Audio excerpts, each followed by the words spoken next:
17वीचा खेळ लक्षवेना कवणा ब्रह्मादिका जाणा अगाध तो रात्रंदिवस मन चपळत्वे धावते तेही समधीते न पवेची 17वे अगम्य विधी हरिहरा लक्षो पाहता बरा गोविंदुगे ज्ञानदेव दर्शन 17वीचे घेता उन्मनी ठसवी निवृत्तीदाता माऊली ज्ञानेश्वर महाराज की जय.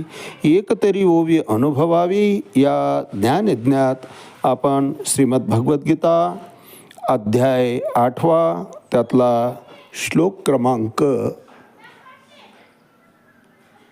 9 कविं पुराणम अनुशासितारं मनोरणीयां समनुस्मरद्य सर्वस्य धातारमचिन्त्य रूपं मादित्यवर्णन तमसहा परस्तात. अर्थात या श्लोकातून भगवंत स्वतःचं स्वरूप वर्णन करतायत की परम पुरुष ज्याला म्हटलं जातो, जो सर्वज्ञ आहे, पुरातन आहे, नियंता आहे आणि अणुपेक्षाही सूक्ष्म आहे, अवयवरहित आहे आणि सर्व गोष्टींचा पालन करताय, संपूर्ण त्रिजगताचा स्वामी आहे, सर्व भौतिक कल्पनांच्या अतीत असणारा अचिंत नित्य पुरुष या रूपामध्ये अर्जुना तू ध्यान करायला पाहिजे. कारण आपण सूक्ष्मातलं सूक्ष्म आणि व्यापकातून व्यापक, सर्व व्यापक असा जो परमार्थ आहे, सर्वांच्या ठिकाणी तो स्थित आहे आणि सर्व त्यात स्थित आहे. संपूर्ण जगत त्याच्यामध्ये आहे आणि संपूर्ण जगतामध्ये तो आहे महाराज. अशा या परमात्म्याचं जेव्हा जीव स्मरण करू लागतो त्यावेळेस अंतःकरणातून स्मरण केल्यानंतर घडतं काय तर जीवदशा संपते आणि भगवंताचा धाम, भगवंताची प्राप्ती होऊन जाते. ईश्वर तत्वाशी जीव एकरूप होऊन जातो. त्या ठिकाणी द्वैत शिल्लक राहत नाही महाराज. आणि भगवंत सर्व आहेत हे खरं तर जीवाला आणि त्यातल्या त्यात मनुष्याला शिकवण्याची आवश्यकताच नाही महाराज. आपण हे बघा ना, आयुष्यामध्ये संकट जशा प्रमाणात असेल तसा त्याचा निवारण करता म्हणून ध्यान करतो. छोटंसं संकट आलं असेल, ठेच लागली असेल, आई ग म्हणतो, निवारण करता आई आहे. मागं चिंतन केलं आपण, साप दिसला किंवा अचानक रोड क्रॉस करताना ट्रक समोर आला की आपल्या मुखातून बाप रे बाहेर पडतो. कारण त्या संकटातून उचलून नेणारा रस्त्यातून किंवा सापाला काठी घेऊन मारणारा बापच असू शकतो.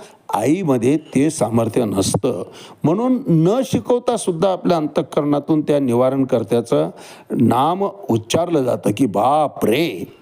आणि मोठ्या स्वरूपाचं संकट असेल, आता कोरोना गेला, इमर्जन्सी वॉर्डमध्ये, कोरोना हॉलच होते महाराज, त्या वॉर्डमध्ये ज्यांनी भरती झालेली होतं त्यांना त्यावेळचे आणि सुदैवानं जे जिवंत आहेत त्यांना अनुभव विचारा महाराज की त्या वॉर्डमध्ये असताना तुम्हाला आई दिसली, बाप दिसला का, भाऊ दिसला का, बहीण दिसली का, पत्नी दिसली का, पती दिसला का, मुलं दिसलेत का, मित्र दिसलेत का, नातलग दिसलेत, कोणी नाही महाराज.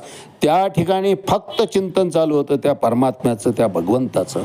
कारण त्या ठिकाणी विनवणी अशी होती की देवा यातून तार रे बापा, मला यातून तार. तुझं नामस्मरण मी कधीच विसरणार नाही. गर्भातून बाहेर येताना जीव जसा भगवंताला विनवणी करून बाहेर येतो आणि बाहेर आल्याबरोबर म्हणतो कवा कवा कवा. मी केव्हा म्हणलो तुला, मी वायदाच केलो नाही. आणि क्षणानं जसा मोठा होत जातं, धारण केलेले शरीर प्रत्येक क्षणाला परिवर्तित होत असतं. त्या परिवर्तनाबरोबर त्याचा भगवंताशी असलेला संबंधसुद्धा मायेच्या प्रभावानं दुरावत जातो महाराज. आणि एकदा मायेमुळं दुरावा निर्माण झाला की भगवंताशी जीवाचं जोडलं जाणं फार अवघड आहे महाराज. ते जोडून देणारे कोण आहेत तर सद्गुरू आहेत, संत आहेत, सत्संग आहेत, सद्विचार आहे. परंतु हे सगळे मायेच्या पुढं हारतात महाराज. मायाचा प्रभाव इतका जबरदस्त आहे, आपल्या आधिपत्याखाली ती जीवाला अशी पकडते की त्यातून बाहेरच येऊ देत नाही. जन्मोजन्म जातात महाराज, पण मायेतून जीव बाहेर येत नाही.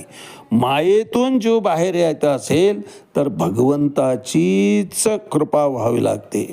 7व्या अध्यायामध्ये आपण अभ्यास केलं की दैवी ही एषा गुणमया मम माया दुरत्तया मामेव ये प्रपद्यन्ते माया मेतान तरंती ते. अर्जुना, ही माया अतिशय अवघड आहे आणि एकदा तिचं आधिपत्य मिळालं की जीवाची लवकर सुटका होत नाही. त्यातून सुटका करायची असेल तर ती फक्त मीच करू शकतो. दैवी ही एषा गुणमया मम माया दुरत्तया. गुणमयी जी माया आहे ती माझ्यामुळं उत्पन्न झालेली आहे. तिची उत्पत्तीसुद्धा माझीच आहे. कारण मायेचं नातं तुकोबाराय वर्णन करतात की ब्रह्म ते माया, माया तेची ब्रह्म, ब्रह्म तेची माया, अंग आणि छाया जया परी. आपल्या स्वतःची सावली पडते, त्या सावलीशी आपलं जे नातं असतं ते ब्रह्माचं नातं मायेशी आहे महाराज.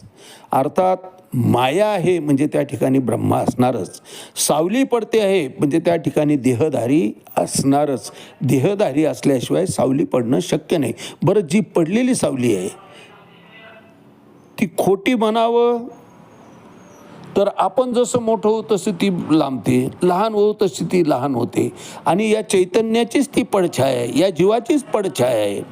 देह जड असला तरी आत चैतन्य आहे. त्या चैतन्याच्या बरोबर ती सावली चालत असते. तसं माया ही ब्रह्माला धरूनच असते. ब्रह्मापेक्षा ती वेगळी नसते. आणि ब्रह्मानं मायेची उत्पत्ती केलेली आहे. ते जीवाला खरं तर एक आमिष आहे महाराज. माया जर नसती तर जगण्यामध्ये अर्थही राहिला नसता, हेही तितकंच सत्य आहे. पण तिचा पाश जर जास्त आवडला गेला आणि वेळीच सद्गुरूची प्राप्ती नाही झाली, सद्गुरूची कृपा नाही झाली, गुरु नाही लाभला, त्यांच्या माध्यमानं भगवंत कृपा नाही करू शकले तर मायेतून जीव बाहेरच येत नाही महाराज. अहो, इतका मोठा शूरवीर धनुर्धारी, श्रेष्ठ जगतातला, तिन्ही जगतातला श्रेष्ठ धनुर्धारी अर्जुन, पण तो सुद्धा मायेत अडकला. वास्तविक मायापती त्याच्यासोबत आहे, सारथ्य करतोय, तरी सुद्धा मायेनं अर्जुन महाराजाला सुद्धा सोडलं नाही. महाराज, तुम्ही आम्ही कोण आहोत?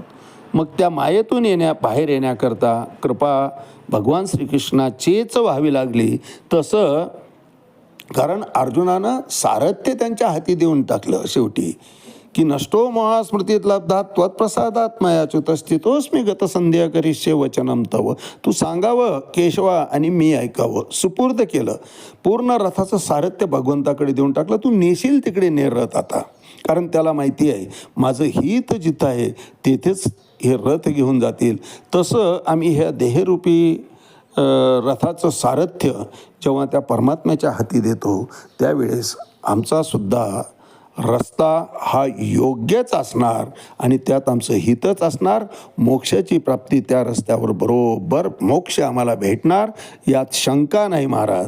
म्हणून भगवंत सांगतात की असा मोक्ष प्राप्त करून देणारा मी जो सर्वे सर्व आहे, अर्जुना त्या ठिकाणी तू सर्व भावे लीन होऊन जा.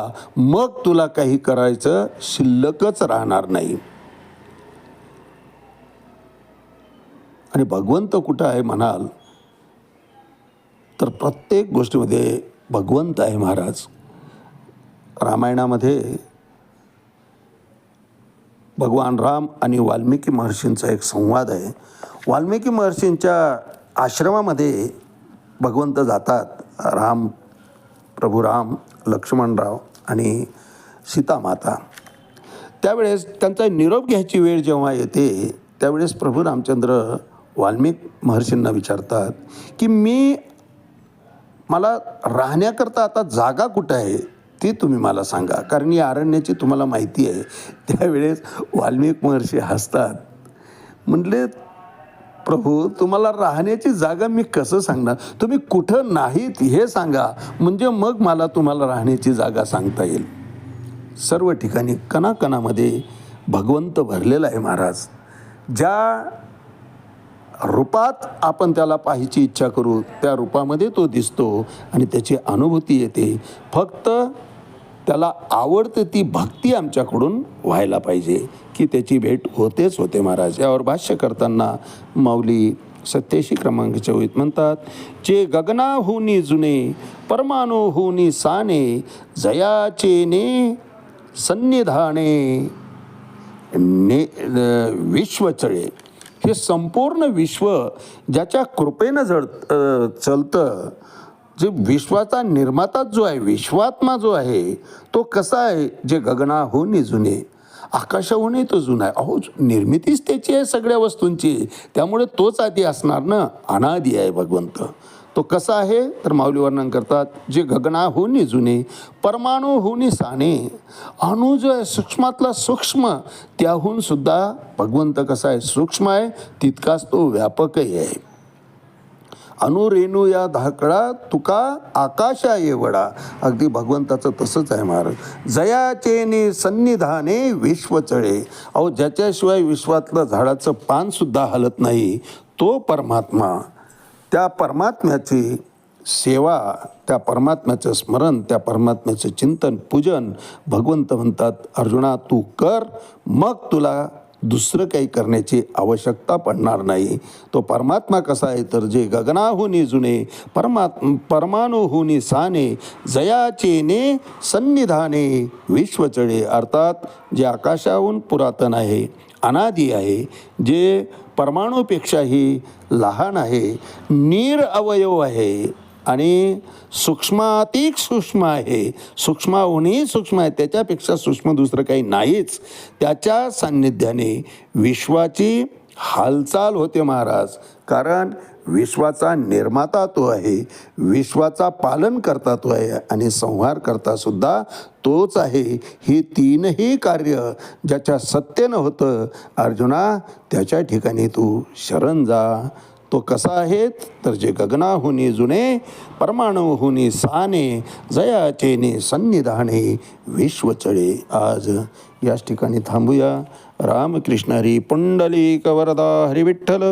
श्री ज्ञानदेव तुकाराम पंढरीनाथ भगवान की जय. माऊली ज्ञानेश्वर महाराज की जय. जगद्गुरु तुकाराम महाराज की जय. शांती ब्रह्म एकनाथ महाराज की जय. आदिशक्ती मुक्ताबाई की जय.